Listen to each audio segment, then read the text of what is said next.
Hello, glad to see you on the channel. Subscribe, leave a like, and don't forget to write a comment. Enjoy watching. I didn't expect to be 49 years old, staring at a hospital ceiling, doped up on morphine with a tube running out of my stomach, thinking about how many people in my life would even notice if I didn't make it to next week. Not exactly the kind of midlife reflection you plan for, you know? I was the one who held everything together: family dinners, doctor visits for mom, grocery lists, oil changes, birthday cards, all of it. I was the duct tape. Quiet, invisible, always holding just enough tension to keep the whole damn family from falling apart. And then, one Monday afternoon, my body just gave out. Like a light switch flicked off. That was the day I found out a ruptured appendix can almost kill you, especially when you ignore the pain for 3 straight days because you're too busy driving your mother to her physical therapy appointments to take yourself seriously. The ER doc told me I was lucky I didn't die in the shower that morning. A few more hours and we might have been having a different conversation, he said, with the kind of half-smile only someone who sees death every day can get away with. They wheeled me into emergency surgery so fast I barely had time to text my sister-in-law to feed my cat. I came out of it sore, groggy, and in a hell of a lot more debt than I went in with. When you live paycheck to paycheck, medical emergencies don't feel like setbacks, they feel like landmines. One wrong step, and suddenly you're not just in pain, you're ruined. When I asked the hospital's billing office for the damage, the woman behind the desk gave me this rehearsed, almost robotic sympathy. 34,000, she said, handing me a paper as if it were a coupon receipt. Insurance covered about 20 grand, give or take. That left me with around 15,000. I think. I'm bad at numbers when I'm pissed off. And yeah, I know 15,000 isn't life-shattering to some people. But to me, it was everything. I had no savings. I'd already maxed out 2 credit cards buying meds and helping cover mom's in-home nurse after her stroke. I'd quit my paralegal job 3 years earlier because mom needed round-the-clock care, and we couldn't afford a full-time aide. Derek said it made sense since I was between things anyway. Funny how being unemployed sounds temporary until it isn't. I held out for a few weeks, trying to juggle minimum payments and scrape together side gigs. I even started typing resumes for other people, $5 a pop on Craigslist, which made me feel like I was auctioning off brain cells 1 paragraph at a time. Finally, I did what I swore I wouldn't do. I called my brother, Derek. The golden boy. The guy who graduated with honors, got a job right out of college, married his college sweetheart, bought a house at 30, and apparently never stopped winning. He works in finance, makes 6 figures, drives a Tesla, complains about interest rates as if they personally offend him. And despite all that, calling him for help felt like swallowing a handful of glass. I didn't even get him on the phone. Alyssa picked up. His wife. The one who talks like she's permanently recording an Instagram story. "Oh no, Trish," she said, voice full of practiced empathy. "We'd love to help, but things are just really tight right now." Tight. That word sat on my tongue like sour milk. They have a pool cleaner, a dog walker, and their fridge literally talks to you when you open it too long. But sure, money's tight. I said okay. I thanked her. I hung up. I stared at the wall for 20 minutes, listening to the 4 beep every 5 seconds like it was mocking me. And then, exactly 6 days later, I was scrolling through my phone, trying to pass time before the nurse came back to check my drain, and there it was. A drone shot. Wide angle. Gorgeous lighting. A long caption that read, "Finally made the dream a reality. Beachfront beauty, just in time for summer." So grateful. Hashtag blessed, hashtag salt life, hashtag Carson's by the sea. There was Derek, standing on the deck of a brand new 2-story beach house, holding a glass of champagne in one hand and Alyssa's waist in the other. I zoomed in on the background. The goddamn ocean was 20 feet from their hot tub. I didn't cry. I didn't scream. I didn't throw my phone, although I wanted to. What I did was quieter, scarier. Something inside me settled. Hardened, maybe. like cement pouring into the cracks of a foundation that's been breaking for years.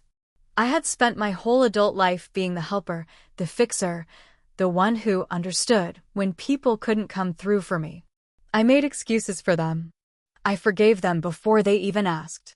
And now I was lying in a hospital bed, staring at my brother's celebration of life while I tried to calculate whether I could afford to refill my antibiotics next week. So yeah, I stopped talking to them. I didn't text, didn't comment, didn't even look at another post. And they're pretending not to know why. Acting like I'm being dramatic. Like I should have been happy for them, clapping from my hospital bed with a morphine drip and a 4-figure invoice on my lap. I wasn't supposed to get sick. I was supposed to be the one who showed up, stayed silent, made casseroles, and smiled at birthday parties. But that's over now. I don't know what happens next. But I do know this. When people show you how little they value your pain, the only thing more satisfying than silence is a plan. And mine was already forming. Because if money's tight, let's see just how tight it can get. There's a special kind of anger that doesn't boil or erupt or shout across a dinner table. It just sits there, like a tight coil in your chest that won't unwind, no matter how many deep breaths you take or pills they tell you to swallow. That was the kind of anger I felt sitting on my worn-down recliner, propped up with pillows and still sore from stitches, scrolling through Direct's social media feed with one finger, slow and deliberate, like peeling off a bandage you know will take skin with it. There it was, post after post, like a damn highlight reel of smugness and money ocean views, coastal breeze captions, Alyssa twirling in some gauzy white dress on their massive balcony, Derek posing next to a custom-built wine cellar, holding a bottle like it was a newborn. 6 bedrooms, 3 bathrooms, custom kitchen, and an outdoor fire pit that cost more than my yearly income before I quit my job to take care of the woman who gave birth to both of us. I didn't hit the like button, didn't even open the comments, because I knew what I'd see: endless lines of "so happy for you" and "living the dream," and "you too deserve it." Deserve. That word. As if this was about what people earn through hard work and sacrifice, not what they get by stepping over the people who make their lives easier without ever asking for anything in return. I remember just setting my phone down in my lap, staring at the ceiling fan above me, and feeling something shift behind my ribs. It wasn't rage, not really. It was something colder than that.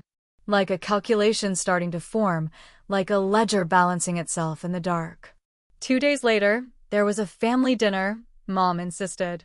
She said it would lift my spirits, which was her polite way of saying she didn't want people to start whispering that I was avoiding everyone. So I went, against my better judgment, still on antibiotics, still wincing every time I coughed or laughed. It was one of those nights where everything looks normal on the surface, the clink of forks against china, polite chuckles at stories that weren't funny the first time, someone asking about the weather like we were strangers in a damn elevator. No one mentioned the beach house. Not one person. Even when Derek talked about how hectic things had been lately, not a soul dared to say the word ocean. I chewed my chicken like it had wronged me personally and kept my mouth shut, waiting to see if anyone had the decency to break the silence. Of course, they didn't. Until my mother, the woman I'd wiped tears off of after her stroke, the woman whose prescriptions I organized by week and who I'd driven to 100 different appointments in a car without air conditioning, finally looked up and said, casually, like she was commenting on the salad dressing, "Well, Derek does work hard." The room went still. No one said anything, not even Derek, who just sipped his wine with that smirk that always makes me want to smash something porcelain. I swallowed the acid rising in my throat and excused myself to the bathroom, locking the door behind me even though no one was coming. I leaned against the sink and looked at my reflection under those awful yellow lights, the kind that show every line, every mistake, every second you gave away to people who couldn't even look you in the eye when they spit in your face. That's when it hit me. This wasn't about money, not really. It never had been. It was about value. About what they think I'm worth. They think Derek deserves a beach house because he brings in money. Because his sacrifices are visible, bankable, respectable. They think I deserve a pat on the head and a used microwave because my sacrifices don't make them look good at dinner parties. Because they don't show up on spreadsheets or social media posts or tax returns. I could give my whole damn life to this family and still be the backup singer in someone else's solo act. On the drive home, I didn't play music. I just drove in silence, gripping the wheel too tight and thinking about what I wanted. Not just emotionally, logistically. Because if this was about value, then maybe it was time to start showing them exactly how valuable I could be when I stopped giving it all away for free. Later that night, I opened my notebook, the one I keep by my bed for grocery lists and reminders to refill mom's meds, and I started writing something different. Not a to-do list, not a diary entry. A blueprint. A map. If money's tight, then let's tighten the screws. Let's see how loud the silence gets when the person who always stays quiet starts paying attention to the things no one else notices. The hospital bill came to around $34,000. And after insurance covered $20,000, that left me with about $15,000? Yeah, I think that math's right. Not that it matters. What matters is what comes next. Because I've finally figured out something important. If no one's going to fight for you, sometimes you've got to stop asking and start planning. And I've always been very good at plans. I've always believed that if you stay quiet long enough, you eventually hear everything you need to know. Not from what people say, but from the things they choose not to. That silence between words, that's where the truth always sits, crouched down low and hoping no one notices it. And for years, I let that silence stretch between me and my family, especially Derek, because the easier road was paved with swallowing pride and pretending blood always means loyalty. But after watching them build a beachside fantasy life while I scraped together pill money with a heating pad pressed to my side, I realized silence was just another way to let them win. So I decided to stop being quiet and start listening in a new way, not to their voices, but to their paper trail. I began small with an email, polite, professional, and very careful in tone. I wrote to my mother's accountant, pretending to be confused about some paperwork Mom had once mentioned to me during one of her post-stroke lucid spells. I asked about power of attorney, phrased it like a daughter, just trying to understand her responsibilities. The reply came faster than I expected, a neat message from a man named Gary who included 3 attachments and apologized for the legalese. And wouldn't you know it, tucked in there, under the polite disclaimers and paragraph breaks, was a recent set of asset transfer documents. Derek's name sat next to phrases like revocable trust beneficiary and joint ownership, and the dates weren't from years ago. No, they were from just a few months back, right around the time my mother had a particularly rough patch with her mobility and started sleeping more than she was awake. Now, I'm no lawyer, but even I know that when someone starts moving funds around from an elderly parent's accounts into trusts they control, all under the guise of protection, you're either a saint or a snake.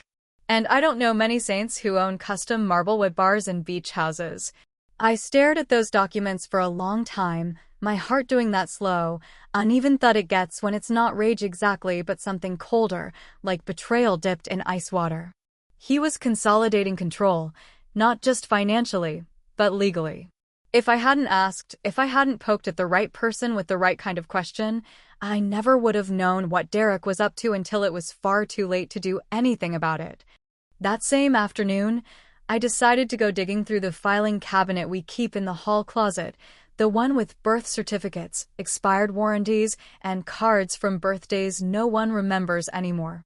I wasn't looking for anything specific, just following a gut feeling I hadn't trusted in years. And then I found it.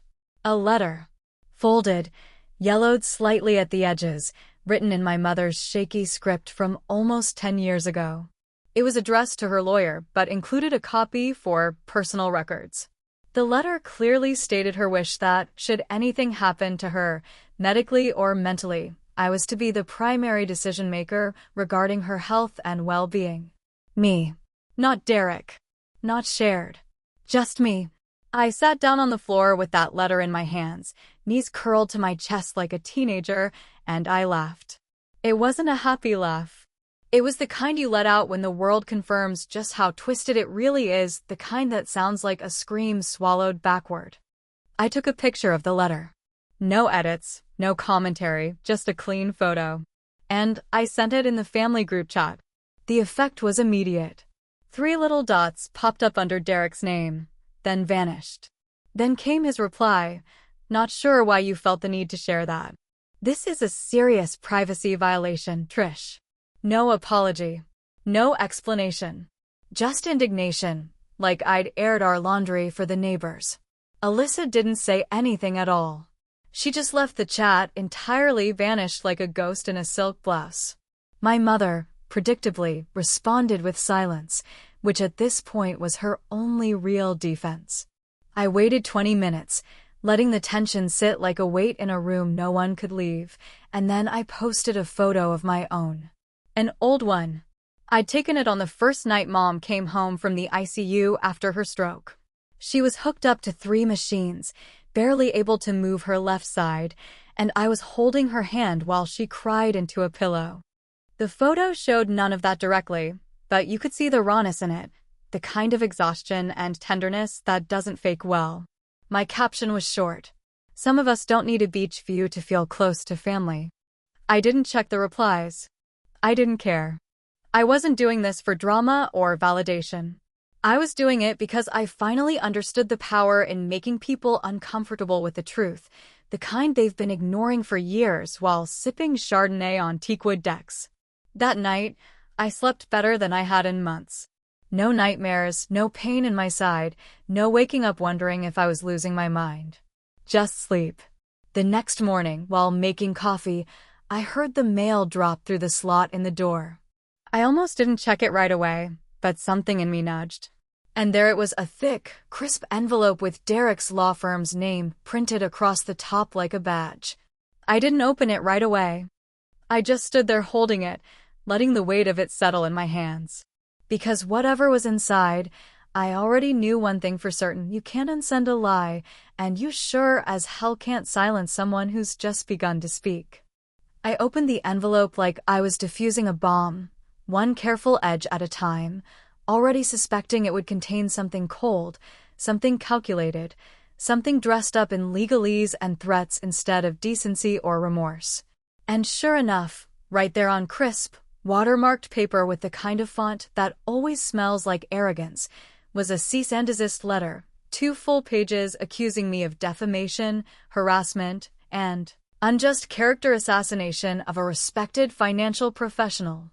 I read it once, then twice, then laughed out loud in a way that startled even me. Not the kind of laugh that comes from humor, but the bitter, almost amused sound you make when someone tries to paint you as a villain for simply telling the truth. They called it slander. But let's be honest, it was just the truth with punctuation and a little backbone. I sat with that letter for a full hour, sipping coffee that had gone cold and thinking about how far Derek was willing to go to shut me up. Not to fix anything, not to clarify or apologize or even lie more convincingly, just to silence me. Just to make sure the family narrative stayed tidy, that he remained the polished golden boy and I remained the thankless, faceless caregiver tucked into the background. And that, more than anything, told me I was finally getting somewhere. You don't send lawyers after someone who's wrong, you send them after someone who's dangerously right. I needed help, but not the kind I'd ask for with tears or trembling. I needed someone who understood how messy truth can get when it starts threatening the kind of people who wear ties to brunch. So I made a call to someone I hadn't spoken to in years, Mike Delaney, a local journalist who used to dig up community fraud stories back when real journalism still meant something around here. We'd met a decade ago, during a case involving a nursing home embezzlement scheme, and we'd kept in loose touch, the kind of Christmas card contact that meant you still respected each other from afar. We met at a diner on the edge of town, the kind that still serves coffee in ceramic mugs and smells like scorched bacon even after dinner hours. Mike looked older, but not worn down, more like someone who'd seen too much and made peace with it. I slid the folder across the table before we even ordered food. Inside were printed screenshots, Photocopies of the trust account withdrawals, timeline notes, and a printed copy of my mother's original medical directive with my name front and center, right where Derek had pretended it didn't exist. Mike didn't interrupt as he flipped through it, nodding now and then, his lips pressed in that hard, straight-line journalists get when they smell something sour and just need to follow the trail long enough to find where it leaks. When he finally spoke, it was quiet. "This isn't just shady," he said, tapping the edge of a page. "This could be criminal, depending on what else we dig up." I told him I wasn't ready to go public, not yet. I didn't want to be the woman on Facebook airing family drama for likes, and I didn't want to be on some local news headline where my mother had to watch strangers speculate on her declining memory from a recliner she barely got out of anymore. But I did want leverage. I wanted options. And I wanted Derek to know I had receipts and that I wasn't afraid to use them. Mike understood that. He said he'd dig around, see what he could find, and get back to me within the week. We shook hands without smiling. This wasn't a reunion. This was strategy. When I got home, there was a package on the front porch, a bouquet of soft white flowers, lilies, and something else I couldn't name, probably expensive. No note. Just a card that read in slanted, careful handwriting, "Don't make this worse than it already is." My mother's voice in ink. Not angry, not pleading. Just resigned. That was the worst part, the resignation. She knew what was happening on some level, but her instincts told her to smooth things over, to keep the peace, even if it meant letting Derek play banker with her life. For a second, I felt it, that guilt creeping in, wrapping around the base of my spine like ivy. Maybe I was making this harder. Maybe I should let it go. Maybe it was enough just to know the truth privately and not blow up the family name. But then I looked at the hospital bill pinned to my fridge. I looked at my worn shoes, at the cracked leather on the recliner I'd slept in too many nights because Mom needed me nearby.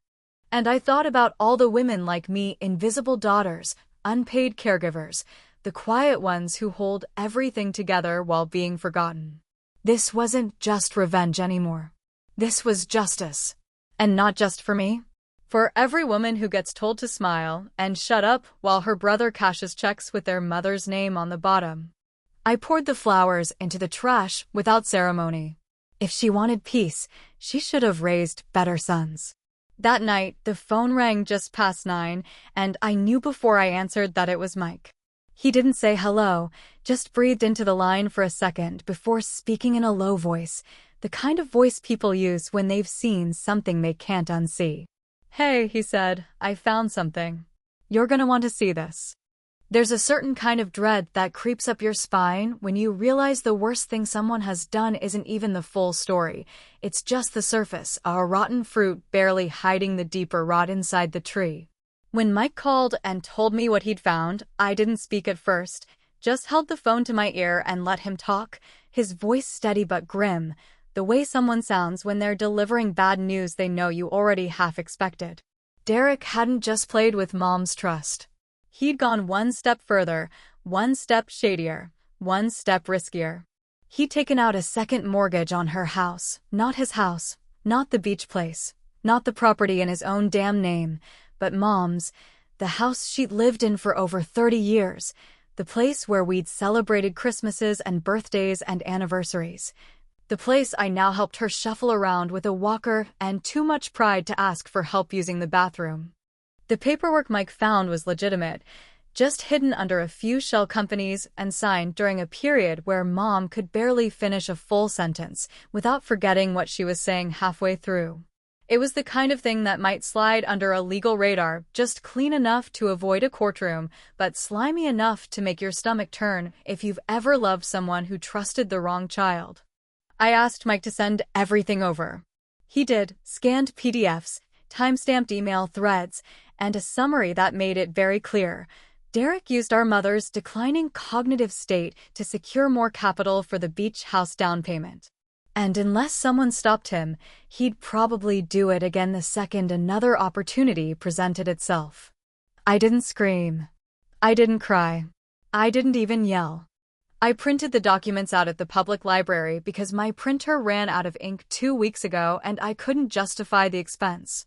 I put them in a plain manila envelope, along with one more item I typed up myself, a neat, bullet-pointed list of 4 nursing homes in our area, each with contact info and cost estimates.